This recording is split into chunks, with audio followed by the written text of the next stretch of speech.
When I was in 6th grade, I played one chess battle during indoor recess against my friend Brock Hammett. I think Brock knew how the pieces moved, and I didn't even know chess existed until that day. We didn't finish the game because neither of us knew the rules.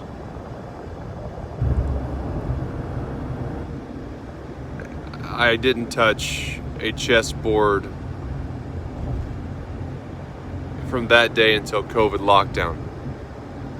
But a very important question: did Brock teach me how the pieces moved that day?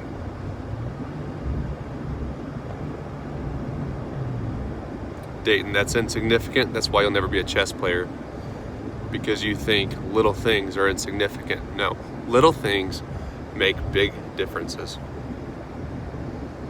I was reading in one of the books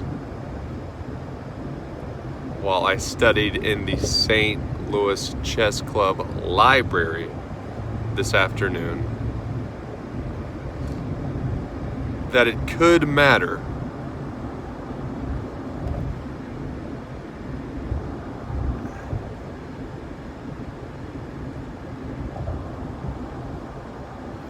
because studies show that all top chess humans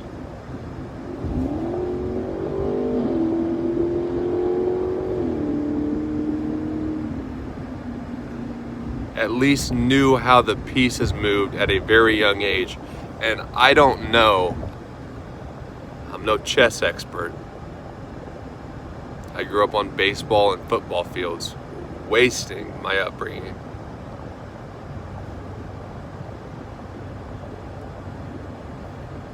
But apparently it might be less important to become good at chess from a young age if our goal is to be a strong player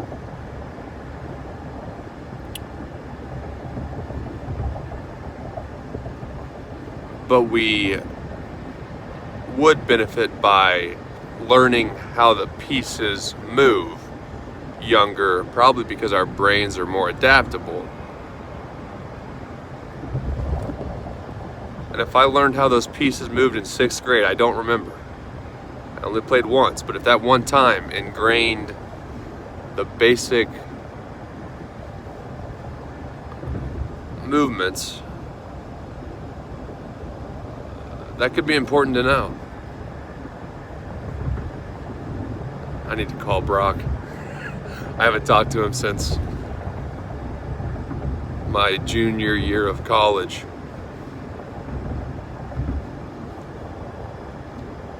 Sometimes you'll get a call out of the blue from one of your friends. Hey man, I was just going through a hard time. I wanted to reminisce on that old football game from high school.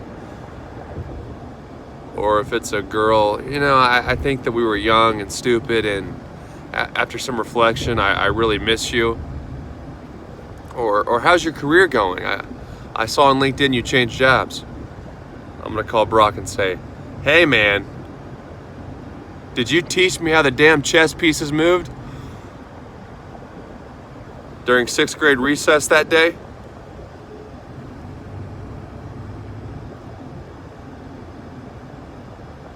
Brock will be like, I'm doing well too, asshole. And then he'll answer my question, yes or no, and I'll say, bye. I need to know.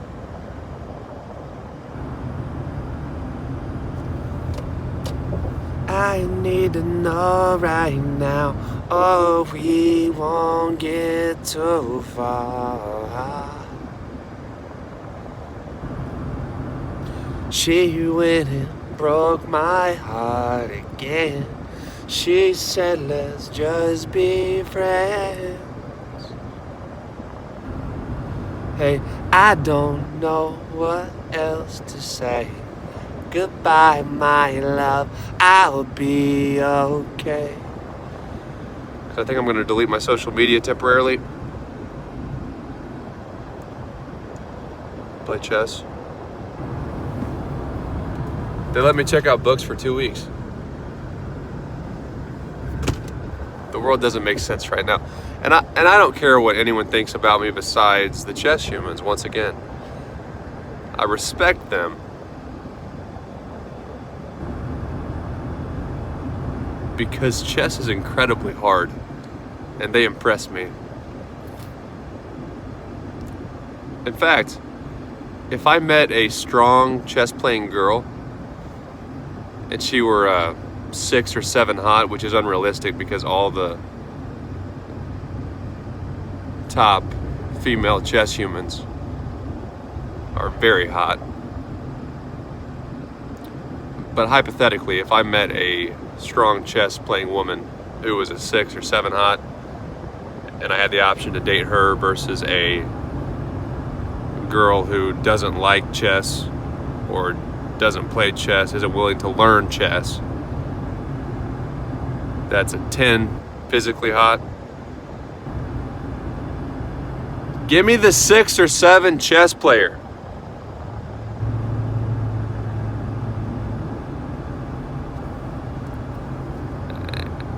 And I don't want them. Them is the chess humans. When I say them, usually them. They're mysterious, and they are. Like what's that dude's name? Richard Rapport. He interests me. If I had to choose one top chess human to party with, it would be either Richard, which I believe he's a Hungarian, very strong grandmaster. He wore like a pink flamingo suit to one of the candidates battles or something. He's funny. I'd either party with Richard or I'd party with Shakhriyar Mamedyarov. I think they'd both be really interesting people to party with. I don't know why on Shakhriyar. I just like him. But it's not like I'm gonna ever fit in like the chess friend circle. One, it takes a lot of effort for me not to offend people, which is why I try to avoid close friendships. I'm a loose tie machine. I mean, I stay in touch with people from, well, aside from Brock Hammett, which he's a good guy. It's not his fault. I stay in touch with everybody, but I'm not friends with many. It works for me. But see, I won't fit into the strong chess human or streamer friend circle. That's okay. It's an elite group anyway. There's probably some type of like mild hazing process. And unlike fraternities in college, I would go through a hazing process to associate with the chess humans. But they really love chess. And I would say the red flag for someone like me, who's very much an outcast, would be, is he just using chess? What are his motives? We played chess our whole lives, dedicated all this time to promoting chess and becoming strong ourselves, and this guy's just gonna walk in and think we're gonna like him? No, I'll be honest, I don't love chess as much as you love chess directly. I love the opportunities chess creates, mainly a very objective way to measure my progress. And selfishly, that's going to build confidence in other areas of my life. Another thing I like about chess is, again, the people who play it aren't stupid, and the world makes no sense right now. Look at everything about the world. Pandemics trapping us inside while most of America pretends we're going to go back to normal. We're not going back to normal. We're moving to the metaverse, which is one of the many reasons I act this way. They can play it safe, we'll get a corporate job. Those jobs are going to be done by robots, almost all of them.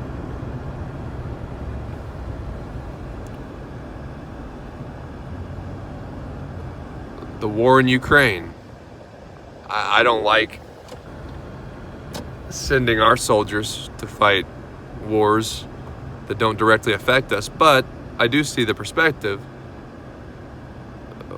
where the reason our lives are comfortable in America is, we're kind of on top and no one fucks with us right now. But if we allow all of this bad stuff to go on in the world and don't use our power to intervene at times, it's going to come here eventually. We are human. We are not exempt just because we live in America.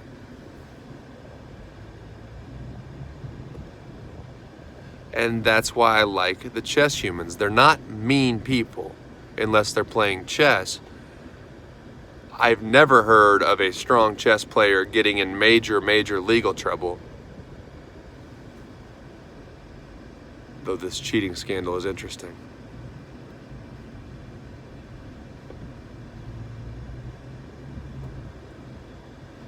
And they're honest people. I worked with a bunch of morons at Walmart corporate. The chess humans are perfectly capable of doing almost any job in America, up to and including the President of the United States and Fortune 500 business executives, but they choose to use their powers for good. And I like them for that. I mentioned the chess cheating scandal.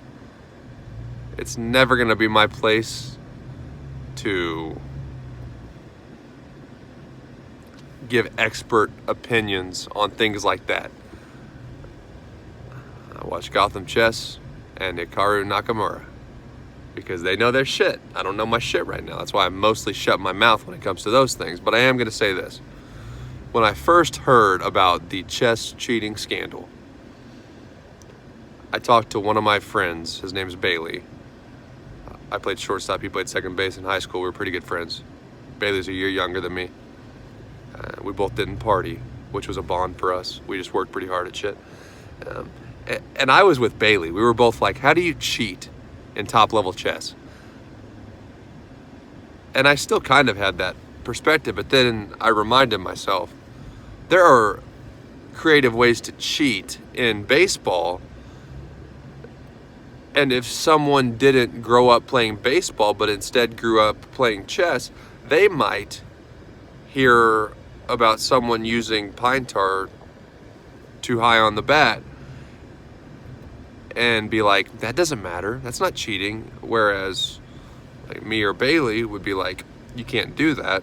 You can't have certain substances on your glove while you're pitching, etc. So that's where I can't really fully grasp the chess cheating scandal, which is why I always defer to the strong chess humans. And I'm not like friends with the strong chess humans. Levy and Hikaru, and they don't know me, but they will know me, and I know them. Didn't mean to be creepy there, guys. And I like them too. I'm a chess stalker with good intentions. And I'll do it well.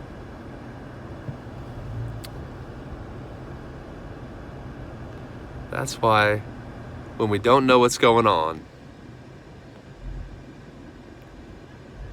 and the world doesn't make sense, we should not do anything. We should catch up on rest. Try not to lose our job if we have one. And subscribe to top chess athlete and chess streamer YouTube and Twitch channels while they teach us about life before the world goes crazy. Because friends, we are human. I'm personally not religious.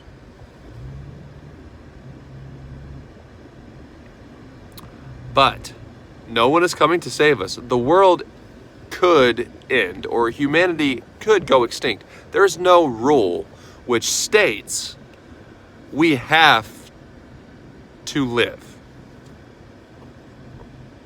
If a nuclear war happens and technology's there,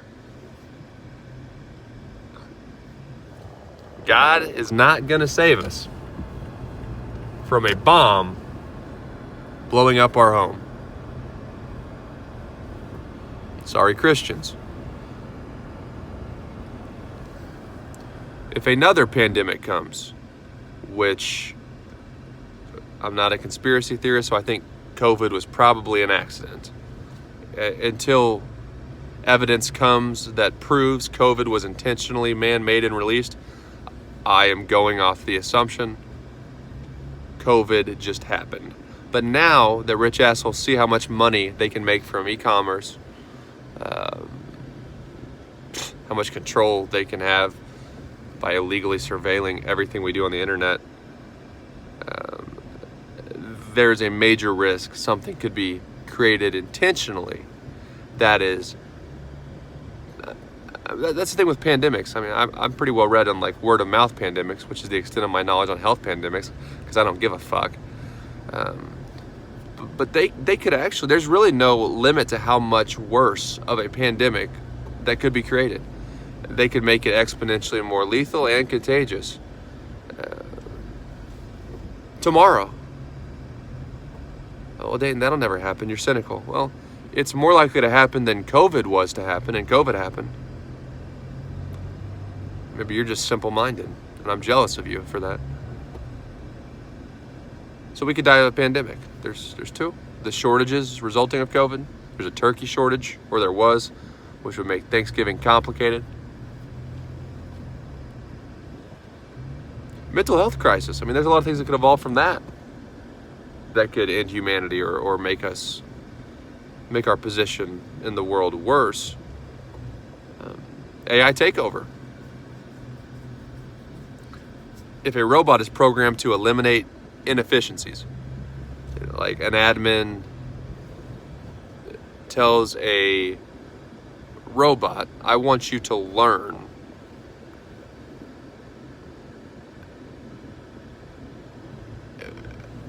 and execute what you learned with the goal of eliminating inefficiencies in the world. What's the most inefficient thing on this planet? Me and you. We are beautiful. We are creative. We have potential. But we are human and subject to human nature. Which means we are emotional, but we like to think we're logical. We are kind until we accidentally are not kind. We say one thing, we do the other. If I were a robot with infinite intelligence and resources told to eliminate inefficiencies from the world, what's the quickest way to kill every human? Or confine us? Isolate us from one another so we can't fuck things up? And that's where you get into conspiracies of COVID lockdown, though I don't believe them. You want to get the bullshit out of the way so the robots can take over. Trap us all inside where we can't annoy them. That's realistic. Robots have that type of capability. And the only way to shut down robots, now I'm on a rant, in the event that they took over, we already lost control. I mean, they beat Gary Kasparov in chess, and now they beat Magnus every time. We don't have a way to reel back in the robots. But the only way to do so, or try to do so, if robots did like actually start like killing us, would be to, and they wouldn't just kill us. Like Person of Interest is a fascinating show, and it's exaggerated, but I looked up the executive producer of the show, Person of Interest. He lived in London during the, I guess there was some terrorist attack in London. So when 9/11 hit the States, he already kind of had some experience of what might happen as a result, and he was right. I mean, 9/11 was justification to get more surveillance and use it to protect us from terrorist attacks, but us being human, our politicians then use that for bad things also. But Person of Interest essentially is about the people who created the internet, or at least some of them, thought they were doing good. And then it was too late to get it back once technology started being used for bad, controlling, manipulating, lying, sending good people to prison because they fought back against authority who was evil. Rewriting the script of someone's life in a way that it is impossible to know the truth about a person. That's what technology can do, which is why I'm more anti-technology than most today, but I still believe there are a lot of good things. And that's what an AI takeover would be to me. It wouldn't be like robots, like a Will Smith movie where they're directly, physically fighting us. It would be a mental war. It would be social media, putting things in our brains, thoughts with our young people. Sorry, I'm in this guy's way. To where they are zombies and can be controlled, almost used as agents. They would basically use humans as agents to accomplish their goals, sometimes without us even knowing it. So we would be basically acting in a way that is detrimental to humanity, but possibly thinking we are doing good, fighting each other, eliminating anyone capable of challenging authority or threatening the robot's control, because we were manipulated through false information on social media, for example, into thinking we were doing good, because no human thinks he or she is bad. That's one of my challenges and reasons. Like if someone sees my shit and Dayton's out there, or he could start a revolution because he's so charismatic, or just I don't give a fuck. And someone's like, we got to kill him, and I get killed. I'm not a super happy person anyway. I'll go away peacefully. Because I think those things, they're very realistic.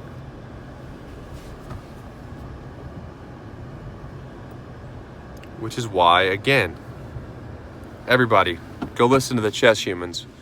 If we can get them into politics, I suggested Levon Aronian run. I know he's not American by birth, but he seems pretty wise.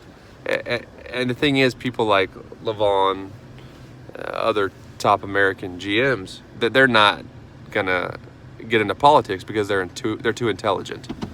No intelligent person is gonna fuck with politics today, which is why we're in this mess, because we didn't listen to the Chess Humans early enough.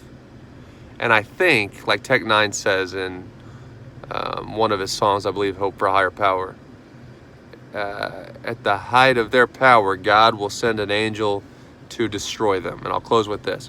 God did send angels. They're on Twitch, they're on YouTube, they're brilliant, they're unselfish, and they're gonna save the world. Chess saves lives. So do the people who play it. Bye.